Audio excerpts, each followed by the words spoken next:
Друзья, привет! Я продолжаю гайд по моду GenIndustry на версии 1.12.2.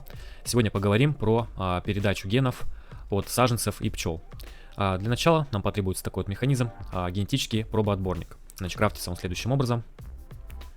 Заходим вовнутрь, видим опять же шкалу энергии, запитали его энергией. Далее нам потребуются такие вот образцы пустого гена. Крафтятся они следующим образом. Нам потребуется генетическая лабораторная посуда, да, которая уже рассматривалась в прошлой серии. Далее, чтобы гены записывать, кладем сюда либо саженец, либо пчелок. Давайте я для примера возьму таких вот ампет трутней. Я уже в прошлых гайдах рассматривал ампет пчелок и говорил о том, что у них очень хорошие гены. Давайте еще раз посмотрим на эти гены. У нас, соответственно, здесь видим очень высокая скорость производства, да. Здесь тоже достаточно хорошие гены. Но особенно они хорошие на второй странице, да, то есть у нас она и ночная, и дневная, и устойчива к дождю, и в пещере может работать, и адаптация у нее очень хорошая. Поэтому давайте вот эти гены мы попробуем взять и, соответственно, записать такие вот образцы, такие вот образцы. Значит, всего генов у пчел у нас 13. Соответственно, мы вот таким вот образом получаем какой-то случайный ген. Вот в данном случае мы сейчас получили Never Sleeps, то есть получается как бы ген ночи, да, записали. Следующим этапом мы получаем, например, скорость цветения. Вот и так далее, и так далее. То есть вот так вот мы их проанализируем. И можно собрать все 13 генов постепенно. Случайным образом разные гены получаем. Сейчас вот срок жизни, например, мы получили. Ну, давайте еще один какой-нибудь ген получим. Окей. Снова на цветы. Ну, точнее, там у нас было на опыление, здесь у нас именно на вид цветка. Давайте еще один ген возьму и пойдем тогда посмотрим, что дальше с этим мы будем делать на территорию. Окей. Далее вот эти, значит, образцы нам нужно будет засунуть в шаблон. Шаблон делать следующим образом.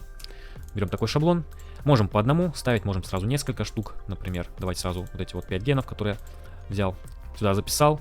Все, получили вот такой вот шаблон. Можем все 13, можем только несколько записать. Далее нам потребуется генетический импринтер. Крафтится он следующим образом. Заходим в него, опять же запитываем его РФ энергией. Кладем сюда лабораторную посуду. Далее нам потребуется пчелка, которую мы, там либо трутни могут быть, либо принцессы и так далее. Кладем и указываем сюда нужный нам шаблон. Все, и вот эти гены, которые здесь записаны в шаблоне, они, соответственно, сюда сообщатся. Вот. Значит, у нас, по идее, вот, допустим, срок жизни будет длиннейший, да? А здесь у нас по умолчанию какой был, давайте проверим. Здесь у нас был срок жизни короткий. Сейчас мы получим новую пчелку. Проверим ее. Так, давайте ее проверим. Как видим, у нас срок жизни стал длиннейший. То есть с помощью такого шаблона мы, соответственно, смогли сделать, переписать гены у этой пчелы. Тоже достаточно читерская штука. Особенно если вы полностью запишете шаблон. Вот у меня есть, например, шаблон полностью записанный. Давайте его тоже используем. Вот. Здесь у меня получается вид даже древний. То есть, видите, мы все гены можем передать, в том числе и вид пчелы. То есть с помощью каких-нибудь трутней, которые мы там сгенерим со своих пасек, мы можем получать именно тех трутней, которые нам нужны. Давайте сейчас получим, посмотрим, что у нас выйдет в итоге. Все, вот, пожалуйста, древний трутень, да. То же самое мы можем проделывать с саженцами, то есть также сканировать, например, пыльцу, также, например, сканировать какие-то саженцы, записывать их сюда в образцы, далее также делать шаблоны. Вот у меня где-то здесь был уже готовый шаблон, давайте посмотрим, вот у меня был шаблон, соответственно, на авокадо. Давайте кладем сюда какой-нибудь саженец, и сейчас посмотрим, что у нас тоже с ним произойдет.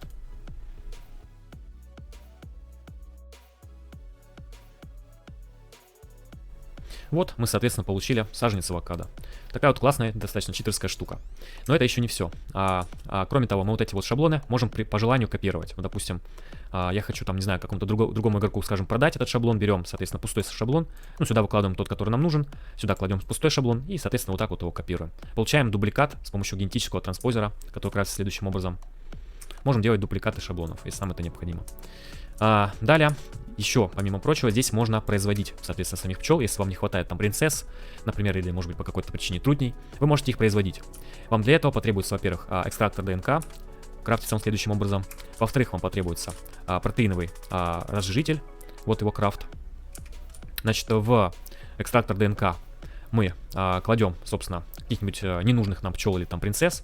Соответственно, если мы просто трутни кладем, то там один выход, если принцесс, то более высокий. Ну, например, можно каких-нибудь трутни туда скормить, вот этому механизму. И, соответственно, он будет у нас выдавать ДНК, вот такой вот жидкий ДНК. С помощью жидкостных труб, как видите, я, соответственно, от этих механизмов сразу сюда в генетический репликатор, который крафтится следующим образом, все закачиваю. Вот, естественно, мы все это запитываем РФ-энергией. Протеиновый разжижитель, соответственно, ну, производитель белка, другими словами, он из какой-то пищи, например, может нам производить, соответственно, такой вот протеин.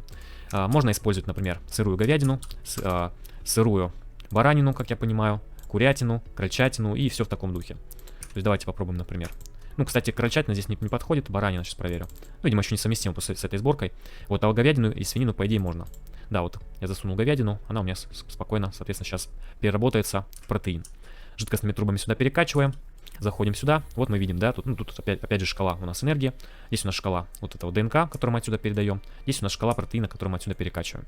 Все, далее, опять же, мы кладем сюда нужный шаблон нам пчелы или саженца. Давайте кладем сюда, например, вот этот шаблончик. Все, вот так вот тратится у нас какое-то определенное количество ДНК и протеина. И пошло производство.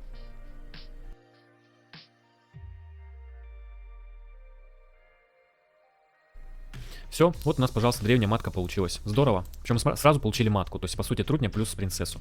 Так, далее давайте еще для примера рассмотрим саженец, производство саженца. Сейчас дождемся, когда еще одна матка выйдет. Так, и теперь давайте произведем какой-нибудь саженец.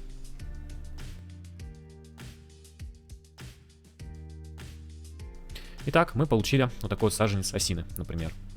Отлично. Такой вот достаточно классный и немножко читерский мод. Вот, надеюсь, вам понравилось. Ставьте лайки, подписывайтесь на канал, жмите колокольчик, чтобы новые видео не пропускать. В комментариях пишите свои замечания, рекомендуйте видео друзьям. Жду вас в следующих сериях. Пока.